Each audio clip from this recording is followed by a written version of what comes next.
അസ്സലാമു അലൈക്കും വറഹ്മത്തുള്ളാഹി വബറകാതുഹു. പ്രിയപ്പെട്ടവരെ, മുസ്ലിം സ്ത്രീയുമായി ബന്ധപ്പെട്ട് ഏറെ ചർച്ചകളും വിവാദങ്ങളും നടന്നുകൊണ്ടിരിക്കുന്ന ഒരു കാലഘട്ടത്തിലാണ് നമ്മൾ ജീവിച്ചുകൊണ്ടിരിക്കുന്നത്. മുസ്ലിം സ്ത്രീയുടെ വേഷം, അവളുടെ തട്ടം, അവളുടെ നിഖാബ്, അവളുടെ ഹിജാബ്, ജിൽബാബ് എന്നൊക്കെയുള്ള പേരുകളിൽ പലതരത്തിലുള്ള ചർച്ചകൾ നടക്കുന്നു എന്ന് മാത്രമല്ല, അവളുടെ വേഷവിധാനത്തിൻ്റെ പേരിൽ മറ്റു പലർക്കുമാണ് ചൂടും പുകയും വേവുമൊക്കെ അനുഭവിക്കുന്നതായിട്ട് നമ്മൾ കാണുന്നത്.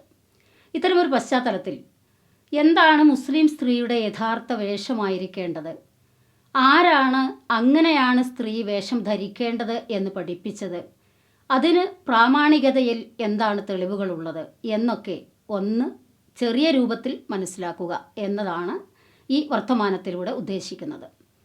അല്ലാഹു സുബ്ഹാനഹു വ തആല ദൃഷ്ടാന്തമായി തന്നെ വസ്ത്രത്തെ മനുഷ്യർക്ക് നൽകി എന്ന പരാമർശം ഖുർആനിൽ നമുക്ക് കാണാൻ സാധിക്കും.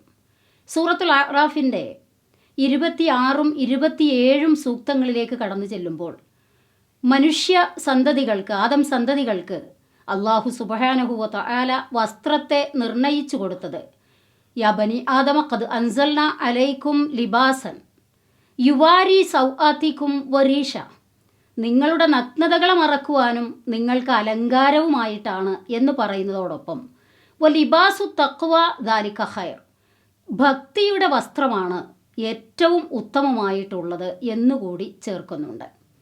എന്തുകൊണ്ടെന്നാൽ വസ്ത്രധാരണത്തിലൂടെ ഒരു വ്യക്തിയുടെ ഐഡൻറ്റിറ്റി വെളിപ്പെടുത്തുകയാണ്.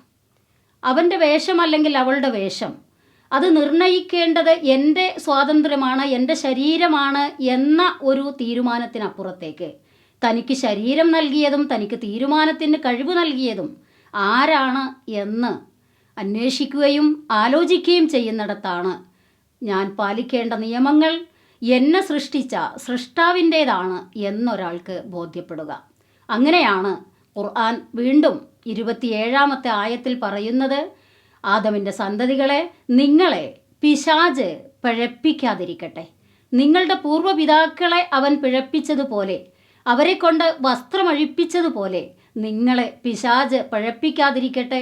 അവനും അവൻ്റെ കൂട്ടുകാരും നിങ്ങളെ കാണുന്നുണ്ട്, നിങ്ങൾ അവനെ കാണുന്നില്ലെങ്കിലും എന്ന ഒരു ഉത്ബോധനം കൂടി നൽകിക്കൊണ്ട് ലോകത്ത് മാനവികത കാത്തുസൂക്ഷിക്കേണ്ട വേഷവിധാനത്തെ ഏറ്റവും നന്നായി തന്നെ ഖുർആൻ പരാമർശിക്കുകയാണ്.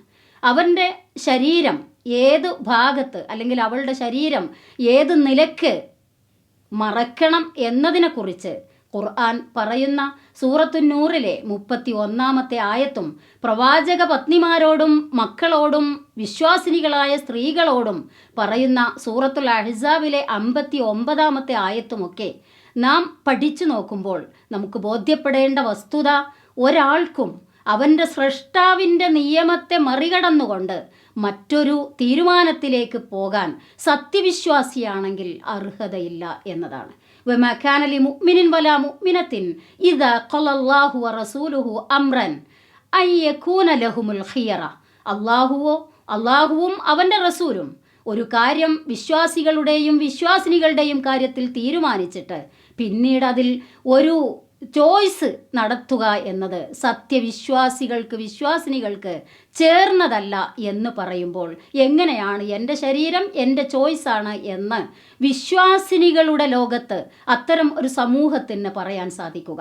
ഏതായിരുന്നാലും പുതിയ ലോകത്ത് പുതിയ തരത്തിലുള്ള വേഷവിധാനങ്ങളും വസ്ത്രധാരണ രീതികളും വരുമ്പോൾ നാം എന്തൊക്കെയാണ് ആ വിഷയത്തിൽ ശ്രദ്ധിക്കേണ്ടത് എന്നതിന് ആരാണ് നമുക്ക് പാഠങ്ങൾ നൽകിയത്?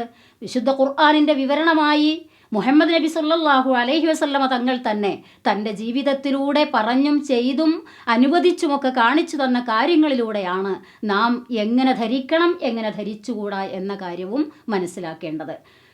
മഹാനായ പ്രവാചകൻ സല്ലല്ലാഹു അലൈഹി വസല്ലമ തങ്ങളുടെ വീട്ടിലേക്ക് അസ്മ ബിന്ത് അബീബക്കർ റളിയല്ലാഹു അൻഹ കടന്നു വരുന്ന സമയത്ത് ആയിഷ ബീവി റളിയല്ലാഹു അൻഹയിൽ നിന്ന് റിപ്പോർട്ട് ചെയ്യുന്ന ഹദീസിൽ കാണാൻ സാധിക്കും, ഒരു പ്രായപൂർത്തിയെത്തിയ പെണ്ണ് ഏത് തരത്തിലുള്ള വേഷമാണ് ധരിക്കേണ്ടത് എന്നതിലേക്കുള്ള വെളിച്ചം. ഇന്നൽ മർഅത ഇദാ ബലഗത്തിൽ മഹീള, ഒരു സ്ത്രീ പ്രായപൂർത്തിയെത്തുന്ന പ്രായമെത്തിക്കഴിഞ്ഞാൽ ലം യസുലഹ് അയ്യുറാ മിൻഹ ഇല്ലാ ഹാദാ വഹാദ എന്ന് റസൂലുള്ളാഹി സ്വല്ലല്ലാഹു അലൈഹി വസല്ലമയിൽ നിന്ന് ഉൾക്കൊണ്ടതായി ആയിഷ ബീവി റളിയല്ലാഹു അൻഹ പറയുന്നുണ്ട്. സ്ത്രീ പ്രായപൂർത്തി എത്തിക്കഴിഞ്ഞാൽ അവളുടെ ഇതും എന്ന് പറഞ്ഞുകൊണ്ട് മുൻകൈയും മുഖവും ചൂണ്ടിക്കാണിച്ച് റസൂൽ തിരുമേനി സ്വല്ലല്ലാഹു അലൈഹി വസല്ലമയുടെ അടുക്കലേക്ക് വന്ന അസ്മാ ബീവിയുടെ വസ്ത്രം അല്പം നേരിയതായിരുന്നു എന്നതുകൊണ്ട് മുസ്ലിം പെണ്ണിന് ചേർന്നതല്ല എന്ന് വ്യക്തമാക്കുകയായിരുന്നു ആയിഷ ബീവി റളിയല്ലാഹു അൻഹ. പ്രിയപ്പെട്ടവരെ, നാം നമ്മിലേക്കൊന്ന് ആലോചിച്ചു നോക്കിയാൽ ഇന്ന് നമ്മൾ കണ്ടുകൊണ്ടിരിക്കുന്ന പല വേഷവിധാനങ്ങളിലും നമുക്കൊരുപാട് പ്രയാസങ്ങൾ സൃഷ്ടിക്കുന്ന തരത്തിൽ, അതിൽ തന്നെ നല്ല കുടുംബങ്ങളിൽ നിന്നും ഇസ്ലാമികമായ അച്ചടക്കം നേടിയ പെൺകുട്ടികളിൽ നിന്നും നമുക്ക് കാണാൻ സാധിക്കുന്ന വേഷവിധാനം അൽഹംദുലില്ലാ, അള്ളാഹുവിന് സ്തുതി പറയട്ടെ, വളരെ നല്ല രീതിയിലാണ്. എന്നാൽ തലയിൽ തട്ടം ഉണ്ട് ഇല്ല എന്ന തോതിൽ, അതല്ലെങ്കിൽ കഴുത്തിൽ ചുറ്റി കെട്ടുന്ന രീതിയിൽ, അതുമല്ലെങ്കിൽ എന്താണോ വസ്ത്രധാരണത്തിൽ പ്രത്യേകിച്ച് തട്ടം ധരിക്കുമ്പോൾ ശ്രദ്ധിക്കാൻ പറഞ്ഞത് അതിലേക്ക് ശ്രദ്ധ കൊടുക്കാതെ താഴ്ത്തിയിടേണ്ട വസ്ത്രം എന്ന് വെച്ചാൽ വലിയ സൂറത്തു നൂറിലെ 31-ാമത്തെ സൂക്തം പ്രത്യേകം പറയുകയാണ്, നിങ്ങൾ നിങ്ങളുടെ ശിരോവസ്ത്രങ്ങളെ മാറിടങ്ങളിലേക്ക് താഴ്ത്തിയിടണം എന്ന് വെച്ചാൽ തലയിൽ ധരിച്ച തട്ടം തൻ്റെ മാറിടം കൂടി മറയ്ക്കാൻ പാകത്തിലാകണമെന്ന് പറയുമ്പോൾ നമ്മൾ ഇന്ന് കണ്ടുകൊണ്ടിരിക്കുന്ന പല പ്രയാസം പിടിച്ച അവസ്ഥ എന്ന് പറഞ്ഞാൽ അങ്ങനെ ഒരു ശ്രദ്ധ കൊടുക്കാതെ വസ്ത്രം തോള് പുറത്താണ്, ചുമലുകൾ പുറത്താണ്, മുതുക് പുറത്താണ്, വയറ് പുറത്താണ്, മാറ് പുറത്താണ്, ഈ നിലക്ക് എല്ലാം ധരിച്ചിട്ടും അതിൻ്റെ യഥാർത്ഥ ഫലം പുറത്തു കാണിക്കാത്ത, അല്ലെങ്കിൽ അതിൻ്റെ ഫലം അനുഭവിക്കാൻ കഴിയാത്ത ഒരവസ്ഥ നമ്മൾ കണ്ടുകൊണ്ടിരിക്കുന്നു. നരകാവകാശികളായി എണ്ണിപ്പറയുന്ന രണ്ടു കൂട്ടരിൽ പ്രവാചകൻ സ്വല്ലല്ലാഹു അലൈഹി വസല്ലമ തങ്ങൾ പറയുന്നുണ്ട്, സുൻഫാനി മിൻ അഹ്ലിന്നാർ. നരകാവകാശികൾ രണ്ടു വിഭാഗമാണ് എന്ന് പറയുന്നതിലെ ഒന്നാം വിഭാഗം അക്രമപരമായ അധികാര പ്രവർത്തനങ്ങളിൽ ഏർപ്പെട്ട നേതാക്കളെ കുറിച്ചാണെങ്കിൽ, രണ്ടാമത്തേത് കാസിയാത്തുൻ ആരിയാത്തുവമാ ഇലാത്തുൻ മുമീലാത്ത് റുഊസഹുന്ന കഅസ്നിമത്തിൽ ബഈർ ലാ യദ്ഖുൽനൽ ജന്ന വലാ യജിദ്ന റീഹഹ. ഒരു വിഭാഗം സ്ത്രീകൾ അവർ വസ്ത്രമൊക്കെ ധരിച്ചിട്ടുണ്ട്, പക്ഷേ അവരുടെ നഗ്നത പലതും മറക്കേണ്ട ഭാഗങ്ങൾ മറക്കാതെ പുറത്താണ്. മായിലാത്തുൻ മുമീലാത്ത്, അവർ കൊഞ്ചിക്കുഴഞ്ഞ് സംസാരിക്കുന്നവരാണ്. അവരുടെ തലയാകട്ടെ തടിച്ച ഒട്ടകത്തിൻ്റെ പൂഞ്ഞ കണക്കെ ചാഞ്ഞും ചെരിഞ്ഞും അങ്ങനെയാണ് അവർ സംസാരത്തിൻ്റെ രീതി സ്വീകരിച്ചിരിക്കുന്നത്. അവരെക്കുറിച്ചാണ് പ്രവാചകൻ പറഞ്ഞത്, ലാ യദ്ഖുൽനൽ ജന്ന, അവർ സ്വർഗത്തിൽ പ്രവേശിക്കുകയില്ല, വലാ യജിദ്ന റീഹഹ, അതിൻ്റെ പരിമളം പോലും ആസ്വദിക്കാൻ അവർക്ക് സാധിക്കുകയില്ല. എൻ്റെ പ്രിയപ്പെട്ട സഹോദരിമാരെ, ഇസ്ലാമിൻ്റെ വേഷവിധാനം ഒരു സ്ത്രീക്ക് സംരക്ഷണവും സുരക്ഷിതത്വവും ഉറപ്പുവരുത്തുന്നു എന്നതുകൂടിയാണ്. ഒപ്പം അവളുടെ ഭക്തിക്ക് അത് സഹായകമാണ് എന്നതാണ്. മഹദിയായ ഫാത്തിമ ബീവി റളിയല്ലാഹു അൻഹയാണ് സ്വർഗത്തിൽ സ്ത്രീകളുടെ നേതാവെന്ന് പറയുന്നിടത്ത് ഫാത്തിമ ബീവിയുടെ ചരിത്രം പഠിക്കുമ്പോൾ നമുക്ക് കാണാൻ സാധിക്കും, അവർ തൻ്റെ ഏറ്റവും അടുത്ത കൂട്ടുകാരി അസ്മാ ബിന്ത് ഉമൈസ് റളിയല്ലാഹു അൻഹയോട് തൻ്റെ അവസാന നാളുകളിൽ പങ്കുവെച്ച ഒരു സംഗതി, അബ്സീനിയക്കാരുടെ മയ്യത്ത് കട്ടില് പോലെ നമ്മുടെ മയ്യത്ത് കട്ടിലിനും മറയുണ്ടായിരിക്കണം എന്നതായിരുന്നു. ഇതവർ പറയുമ്പോൾ അവർ രോഗശയ്യയിലാണ്, മരണത്തെ പ്രതീക്ഷിച്ച് കിടക്കുന്ന ഒരു സന്ദർഭത്തിലാണ്.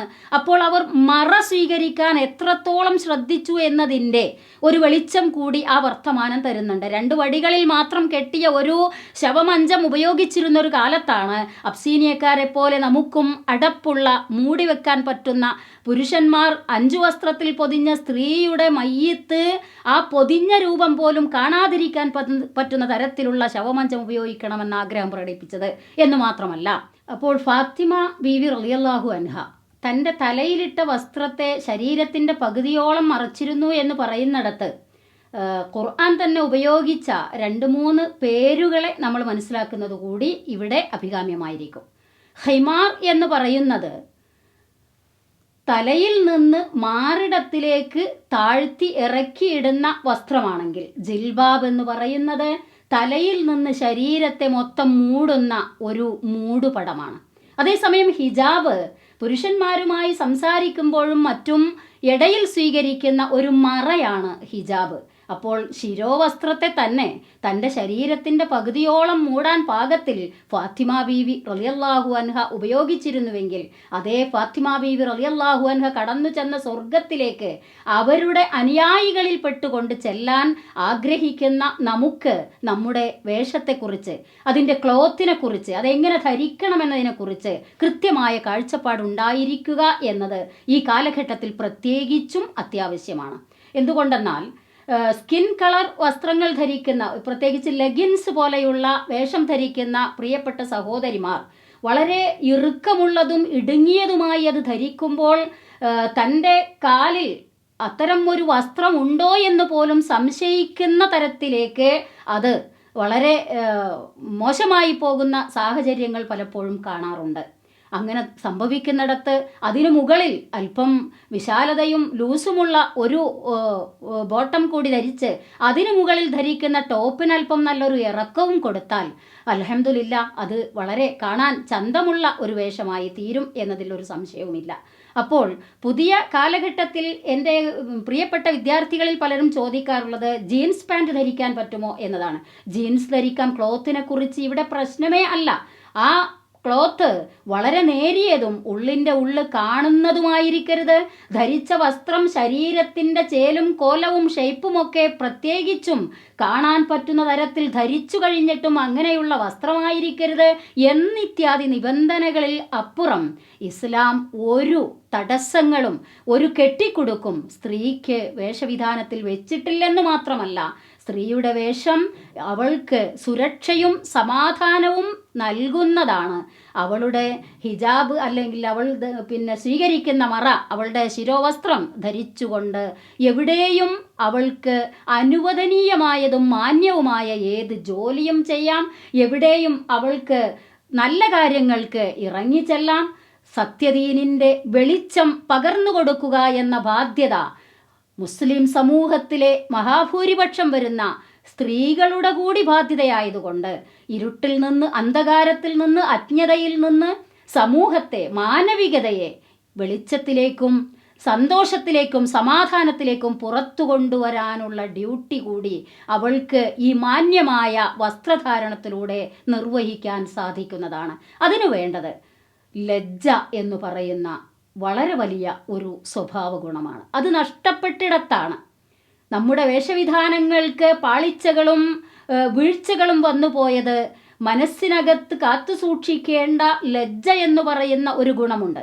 മഹാനായ പ്രവാചകൻ സ്വല്ലല്ലാഹു അലൈഹി വസല്ലമ തങ്ങൾ അതേക്കുറിച്ച് പറഞ്ഞത് ഈമാനും ഹയാവും പരസ്പരം ബന്ധിക്കപ്പെട്ടവയാണെന്നാണ്. ഒന്ന് നഷ്ടപ്പെട്ടാൽ മറ്റേതുണ്ടാവുകയില്ല. അപ്പോൾ ഈമാനിനെ ഏറ്റവും നന്നായി മുറുകെ പിടിക്കാൻ, ഒപ്പം ലജ്ജയെ, ഹയാഇനെ അതിൻ്റെ കൂടെ നിർത്തിക്കൊണ്ട് നാം നമ്മെ തന്നെ വിലയിരുത്തി നമ്മുടെ വീടകങ്ങളിൽ ഇസ്ലാമികമായ സംസ്കാരത്തിന് മുൻഗണന കൊടുത്തുകൊണ്ട് നമ്മുടെ മുഴുവൻ ജനവിഭാഗങ്ങൾക്കും പ്രപഞ്ചനാഥനായ ദൈവം അനുഗ്രഹിച്ച ഈ വസ്ത്രം യഥാർത്ഥത്തിൽ അവൻ്റെ വലിയ അനുഗ്രഹമാണെന്ന് തിരിച്ചറിഞ്ഞുകൊണ്ട് ഖുർആനിലെ സൂറത്തുൻ നഹ്ലിലെ 81-ാമത്തെ സൂക്തത്തിൽ പറയുന്നുണ്ട്, വജഅലക്കും സറാബീല തഖീകുമുൽ ഹറ സറാബീല തഖീകും ബഅസകും. അപ്പോൾ നിങ്ങളുടെ യുദ്ധവേളകളിൽ നിങ്ങൾക്ക് പരിരക്ഷ നൽകുന്ന പടയങ്കികൾ നൽകിക്കൊണ്ട്, ചൂടുകാലങ്ങളിൽ നിങ്ങൾക്ക് ധരിക്കാവുന്ന വസ്ത്രം നൽകിക്കൊണ്ട് ഒക്കെ അല്ലാഹു സുബ്ഹാനഹു വ തആല മാനവികതയ്ക്ക് അനുഗ്രഹങ്ങൾ ചൊരിയുകയാണ് ഇതുകൊണ്ട് ചെയ്തത്. അതിന് ഇവിടെ തന്നെ അവൻ സംവിധാനിച്ച പദാർത്ഥങ്ങൾ ഉപയോഗിച്ചുകൊണ്ട് വസ്ത്രം മാന്യമായി നിർമ്മിക്കുകയും അത് ശരീരത്തിൻ്റെ നിമ്നോന്നതകളെ മറച്ചുവെക്കാൻ പാകത്തിലുള്ള വിശാലതയോടെ ധരിക്കുകയും ചെയ്യുന്നിടത്ത് എന്നും സ്ത്രീക്ക് സുരക്ഷയുണ്ടാകും. അങ്ങനെ ഉണ്ടാകട്ടെ. ശരീരത്തിൻ്റെ ഉടമ പടച്ചു തമ്പുരാനാണെന്നും അവൻ്റെ തീരുമാനങ്ങൾക്കാണ് ഞാൻ മുൻഗണന കൊടുക്കേണ്ടത് എന്നും തിരിച്ചറിഞ്ഞുകൊണ്ട് മുന്നോട്ടു പോകാൻ എല്ലാവർക്കും സാധിക്കട്ടെ എന്ന് പ്രാർത്ഥിക്കുന്നു, ആശംസിക്കുന്നു. അസ്സലാമു അലൈക്കും വറഹ്മത്തുള്ളാഹി തആല വബറകാതുഹു.